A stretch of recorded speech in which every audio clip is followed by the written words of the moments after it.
अच्छा स्टूडेंट, हम previous lecture यहीं से स्टार्ट करेंगे जिसमें हमारे पास क्या था, एक system of homogeneous linear equation given था। हमने क्या किया, उस सिस्टम के कोफिशिएंट मैट्रिक्स का डिटर्मिनेंट लिया तो हमारे पास आंसर आ गया जीरो। तो जब डिटर्मिनेंट का आंसर जीरो आता है तो उस केस में हम क्या कहते हैं कि ट्रिवियल सोल्यूशन के अलावा नॉन ट्रिवियल सोल्यूशन भी एग्जिस्ट करेगा। तो अब हमारा टारगेट क्या है, अब हमने क्या फाइंड करना है, जो non trivial solution of this system जो कि इस क्वेश्चन या एग्जाम्पल में गिवन है, हम वो फाइंड करना चाह रहे हैं कि वो बेसिकली क्या होगा। ठीक हो गया स्टूडेंट।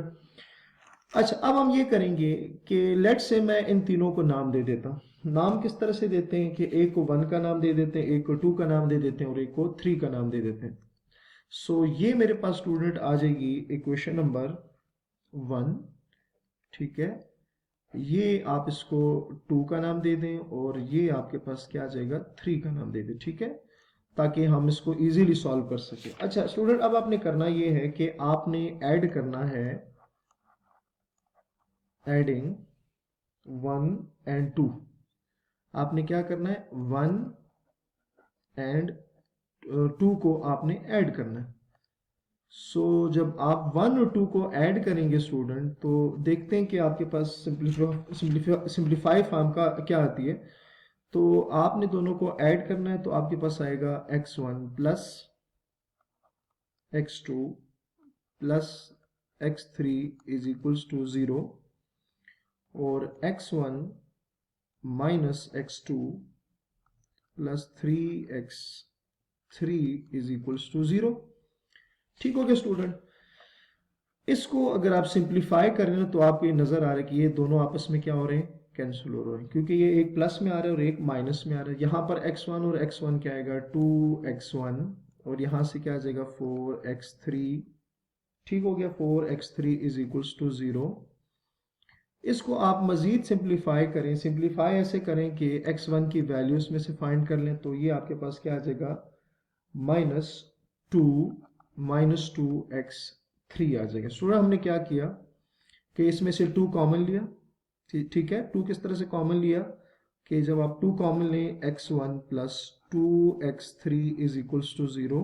2 को बोथ साइड पर डिवाइड करेंगे तो क्या आएगा, x1 plus 2x3 is equals to 0। 2x3 को राइट साइड पर शिफ्ट करें तो क्या आ जाएगा, -2x3 आ जाएगा। ठीक है, तो ये आपके पास x1 की वैल्यू आ गई है। ठीक है, ये पहला आपके पास वैल्यू आ गई। ठीक हो गया। अच्छा, अब नेक्स्ट हम क्या करेंगे कि अब हम लिखेंगे कि सब्ट्रैक्टिंग 2 फ्रॉम 1। ठीक हो गया। आपने स्टूडेंट क्या करना है कि 2 को 1 में से माइनस करना है। तो आप पहले 1 लिखेंगे, तो 1 आपके पास क्या है, x1 plus x2 plus x3 is equals to 0। x1 minus x2 plus 3x3 is equals to 0।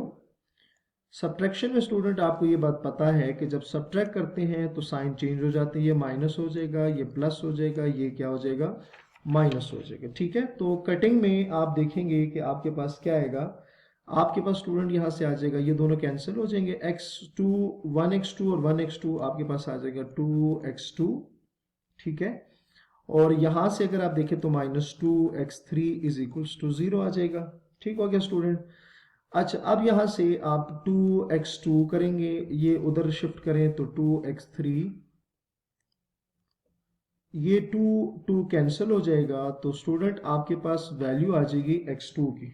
ठीक है, सो x2 की वैल्यू स्टूडेंट आपके पास क्या आ जाएगी, x3, और ये आपके पास क्या होगी, ये आपके पास सेकंड वेरिएबल की वैल्यू आ जाएगी। स्टूडेंट, अगर आप x1 की वैल्यू देखें और x2 की वैल्यू देखें तो दोनों में क्या आ रहा है, x2 इन टर्म्स ऑफ क्या आ रहा है, x3 आ रहा है, और x1 की अगर आप वैल्यू देखें तो वो भी क्या आ रहा है, x1 in terms of x3 आ रहा है। ठीक है, तो मतलब आपने अब करना क्या है कि आपने लेट करना है कि ये जो x3 है ये बेसिकली क्या है, t है। ठीक है, सो आपके पास स्टूडेंट क्या बनेगा, x1 में अगर आप x3 की जगह t पुट करें तो आपके पास क्या आ जाएगा, -2 x3 की जगह जब आप t पुट करेंगे तो आपके पास यहां क्या बन जाएगा, -2t आ जाएगा। x2 की जगह, x2 में जब आप x3 की जगह t पुट करेंगे तो ये आ जाएगा, और x3 तो अभी आपने लेट किया था कि वो क्या आ गया, t आ गया। सो ये अगर आप देखें तो आपके पास तीन वेरिएबल थे सिस्टम ऑफ लीनियर इक्वेशंस में जो कि होमोजीनियस थी। आपने तीनों वेरिएबल x1 x2 और x3 की वैल्यूज निकाल ली, ठीक है।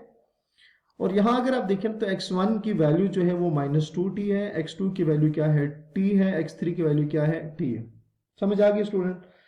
अच्छा, तो अदर देन जीरो आ रहे हैं। अब यहां देखें तो ये जो वैल्यू है ये जीरो के अलावा है, ये भी जीरो के अलावा है, और ये भी क्या है, जीरो के अलावा। ठीक हो गया। तो हम यही तो डिस्कस कर रहे थे कि अगर किसी system of homogeneous linear equation में इन्वॉल्व वेरिएबल का आंसर जीरो के अलावा आएगा तो वो जो सिस्टम होगा हम उसको क्या कहेंगे कि उस सिस्टम के जो सोल्यूशन है वो नॉन ट्रिवियल है। ठीक है, हम ऑलरेडी डिस्कस कर चुके थे कि अगर कोफिशिएंट मैट्रिक्स का डिटर्मिनेंट, जैसे आप देख सकते हैं, अगर वो जीरो आएगा तो नॉन ट्रिवियल सोल्यूशन एग्जिस्ट करेंगे, और हमने सोल्यूशन निकाल के देखा भी कि ये नॉन ट्रिवियल है। नॉन ट्रिवियल क्यों है? क्योंकि x1 की वैल्यू जीरो नहीं है, x2 की वैल्यू भी जीरो नहीं है, x3 की वैल्यू भी जीरो नहीं है। अगर x1 x2 और x3 तीनों की वैल्यू जीरो होती तो हम कहते हैं कि ये इस केस में क्या है, ये ट्रिवियल सोल्यूशन, ये क्या है, ट्रिवियल सोल्यूशन। ठीक है, लेकिन यहां पर x1 x2 और x3 की वैल्यू जीरो के अलावा है, तो इसका मतलब क्या, ये तीनों जो सोल्यूशन है ये नॉन ट्रिवियल सोल्यूशन है। और जो बात हमने कही थी कि अगर a का डिटर्मिनेंट जीरो आएगा और तो सोल्यूशन नॉन ट्रिवियल भी एग्जिस्ट करेगा, तो ये नॉन ट्रिवियल वाली बात जो है वो पूरी हो गई है। ठीक हो गया। अच्छा, अब इसमें आपने करना ये है कि अगर आप इन तीनों सॉल्यूशंस को पुट कर दें इक्वेशन नंबर 3 में, ठीक है, अब चेक भी तो करें कि सॉल्यूशन बन भी रहा है या नहीं बन रहा। तो अगर आप इसको पुट करें ना तो उसकी क्या आती है, लेफ्ट हैंड साइड और राइट साइड आपस में क्या आ जाएगी, इक्वल आ जाएगी। ठीक है, अगर यही सोल्यूशन आप इक्वेशन नंबर 2 में पुट करें तब भी लेफ्ट और राइट साइड इक्वल आएगी, अगर 1 में पुट करें तब भी लेफ्ट और राइट साइड इक्वल आएगी। इसका मतलब क्या है कि ये जो x1 x2 और x3 का आंसर आया ना, ये उस सिस्टम जो कि हमारे पास एग्जांपल में हमने कंसिडर किया था, ये उसका सोल्यूशन है और नॉन ट्रिवियल सोल्यूशन। सही हो गया बात। अच्छा, अब क्या आप इस t की जगह वैल्यू चेंज करते जाएं तो जो सोल्यूशन है वो भी चेंज होता जाएगा। आप t कितने पुट करने, जितने आपका दिल करे। t एक रियल नंबर है, तो अगर आप t1 पुट करें तो आपके पास x1 की वैल्यू आ जाएगी -2, x2 की वैल्यू आएगी 1, x3 की वैल्यू आएगी 1। अगर आप 2 पुट करें तो x1 की वैल्यू t की जगह आपने पुट करना है। ठीक है, अगर आप t की जगह 2 पुट करें तो x1 की वैल्यू आएगी -4, x2 की वैल्यू आएगी 2, x3 की वैल्यू आएगी 2 आएगी। ठीक है, तो इसका मतलब ये हुआ कि ये जो सिस्टम है हमारे पास, इसके इनफाइनाइटली मैनी सोल्यूशन, हर टी के बदले में नया सोल्यूशन आ रहा है। ठीक है स्टूडेंट, तो हमने क्या डिस्कस किया इन वीडियोस में कि हमने होमोजेनियस लीनियर इक्वेशंस को डिस्कस किया, फिर उनके सोल्यूशन को डिस्कस किया कि ट्रिवियल कब होगा और नॉन ट्रिवियल कब होगा। तो अपना बहुत सारा ख्याल रखिएगा। अल्लाह हाफिज।